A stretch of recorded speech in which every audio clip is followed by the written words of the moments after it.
जो डकैत हैं वो हमारे यहाँ आए थे और उन्होंने पहले 2 दुकानों में चोरी की, उसके बाद एक दुकान में प्रयास किया और फिर फाइनली एक बाइक जो है ये लोग लूट करके लेकर गए। जिसमें जो पहली उन्होंने दुकान में चोरी की थी, जो फरियादी है सचिन जी, उनकी बेसिस पे हमने एक एफआईआर दर्ज की 806/25।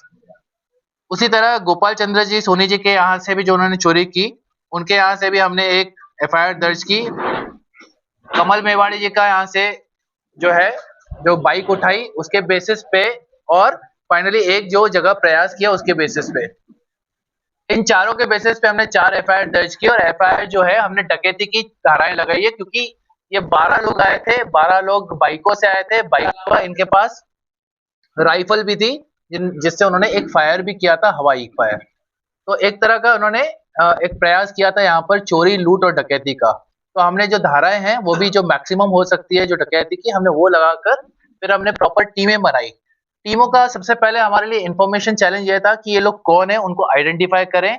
ये जो जिस तरीके से उन्होंने लूट की है वो मोडस ऑपरेंडी कौन करता है वो हम आइडेंटिफाई करें और फाइनली फिर ये लोग कहाँ से आते हैं वहां पर जाके इनको एप्रीहेंड करें।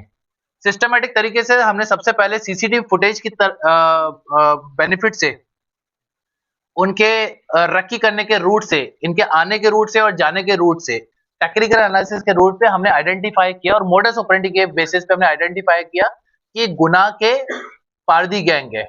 गुना में पारदी गैंग जो कुछ पारदी डेरे हैं ये लोग वहां से आते हैं, कनेरा, कनेरी, बीलाखेड़ी, धनावदा थाने के अंतर्गत ये सारे गांव आते हैं। जनरली ये गैंग वहां से ऑपरेट करती है और इनका सबसे इंपॉर्टेंट मोडस ऑपरेंडी यही है कि वो इस तरह के हथियार लेकर चलते हैं और कोई रेजिस्ट करता है उनको तो उनको गुलेल से मारते हैं, जो हमारे यहाँ भी हुआ।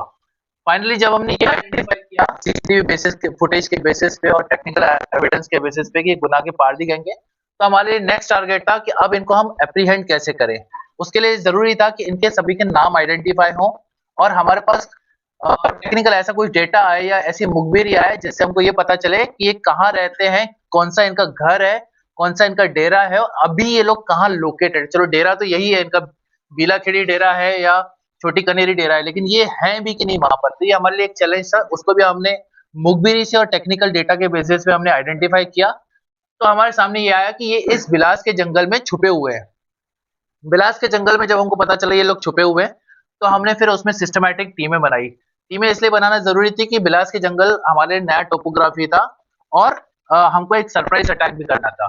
तो इसके लिए जो टीमें बनाई उन टीमों ने उसको रैकी किया। रैकी करने के बाद में हमने डिसाइड किया कि हमको रात में हमको उस जंगल में उस पहाड़ी में चढ़ना है और हमको सुबह होने के पहले हमको वहां पर पहुंचना है। और जैसा कि टीम ने डिसाइड किया था हम डेफिनेटली वहां पर पहुंचे, हमने कोशिश की और हमने सरप्राइज अटैक किया जिसमें हमने 3 आरोपियों को एप्रीहेंड किया है।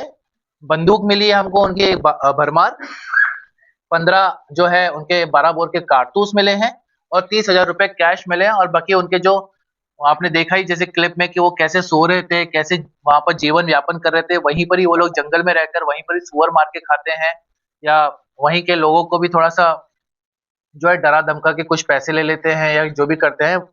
ये उनका मोडस ऑपरेंडी है। जिन आरोपियों को हमने पकड़ा है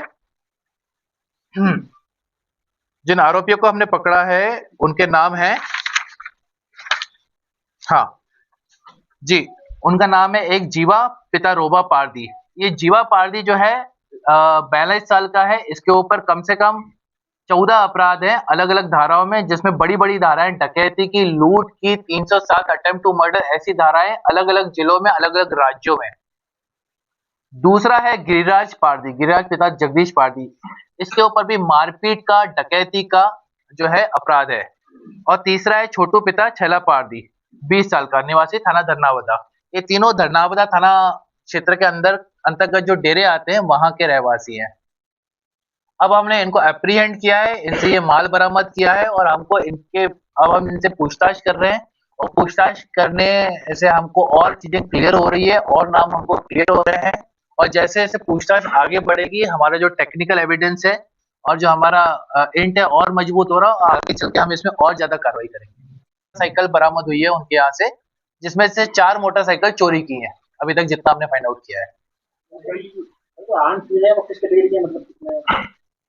मेन आर्म्स जो है उनके पास जो है 12 बोर की बंदूकें हैं, 315 भरमार, इस टाइप की कैटेगरी के आर्म्स है उनके पास ज्यादातर। आरोपी इतने थे और भी थे? अभी तक हमारे सामने आरोपी 12 आए हैं जो हमको सीसीटीवी फुटेज में क्लियरली दिख रहे हैं। आरोपी बढ़ने की संभावना डेफिनेटली। सॉरी, जब जहाँ थी वहाँ आरोपी इतने थे? आरोपी वहां पर लगभग 13 से 15 आरोपी थे, जिनमें हम 3 लोगों को एप्रीहेंड कर पाए, जिसमें जो है हमारे टीम भी तितर बितर नहीं हो, हमको भी नुकसान नहीं हो और हम उनको सही तरीके से दस्तयाब भी कर पाए, तो उसमें हमने 3 आरोपियों को दस्तक किया है, लेकिन वहां पर और आरोपी थे।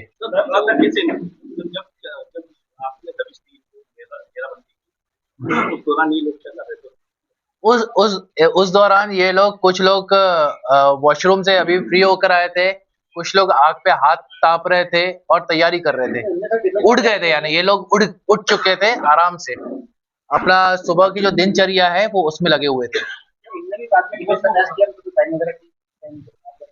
उनको हमने इतना मौका नहीं दिया, तो अगर फायरिंग करते तो हम भी जवाबी कार्रवाई करते और फिर हम धाराएं भी वैसी लगाते, तो उस तरह का। जी, बाकी के आरोपी फरार हो गए और मैं इसमें ये भी बताना चाहूंगा कि जो आरोपी फरार हुए उसमें, तो उसके बाद हमने एक कॉम्बिंग ऑपरेशन शुरू किया। लगभग हमने उसमें जो हमारे ऑलरेडी लगभग 75 लोग हमारी जो रेड कर रहे थे, उसके अलावा फिर हमने लगभग 150 का और फोर्स वहां पे लाया। 150 के और फोर्स को हमने जंगल में एंटर किया और लगभग 200 से ऊपर का फोर्स हमारा पूरे जंगल को शाम के जो है 6 साढ़े 6 बजे तक, जब तक अंधेरा नहीं हुआ तब तक पूरा कॉम्बिंग करता रहा। और फिर फाइनली कॉम्बिंग में जो है बाकी के आरोपी नहीं मिले, तो हम वापस एक रिट्रीट किया और वापस से हमने प्लान और स्ट्रेटेजी बनाने की कोशिश कर रहे हैं कि और कैसे हम कार्रवाई बेटर कर सकते। सबसे इम्पोर्टेंट इसमें यही था कि हमने एक बहुत बड़ा मैसेज दिया है जाकर, कि उनको लगा था कि वो जंगल में सबसे ज्यादा सेफ है।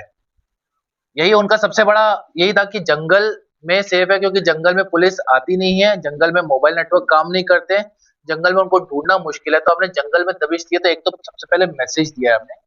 दूसरा, इसी के साथ साथ गुना पुलिस के साथ हम और कोऑर्डिनेशन बढ़ा रहे हैं, जिससे हम इस तरह की दबिश और प्लान कर सकें। सर, आज सुरक्षा की दृष्टि से कुछ महिलाओं ने कैमरे की मांग भी की है, कलेक्टर सर के यहाँ ज्ञापन दिया है, कब तक ये कैमरे लग जाएंगे? देखिए, मुझे ऐसा लगता है कि सोसाइटी को भी आगे आना चाहिए अपने जो है शहर की सुरक्षा हेतु, और मैं आपके मीडिया भाइयों की मदद से, माध्यम से मैं ये रिक्वेस्ट भी करना चाहूंगा कि पुलिस कईयों बार ये अभियान चला चुकी है कि हम ज्यादा से ज्यादा कैमरे लगाएं, और ये क्योंकि सोनी जी के यहाँ का एक कैमरा था जो सबसे इम्पोर्टेंट और बड़ी लीड था, तो हमने उस लीड के बेसिस पे हमने इनको आइडेंटिफाई किया है। राजगढ़ सराफा यूनियन की तरफ से श्रीमान एसपी साहब को बधाई और पूरी उनकी टीम को बहुत बहुत बधाई, बहुत ज़्यादा बधाई, बहुत ही ज़्यादा बधाई। तालियां बजा दो।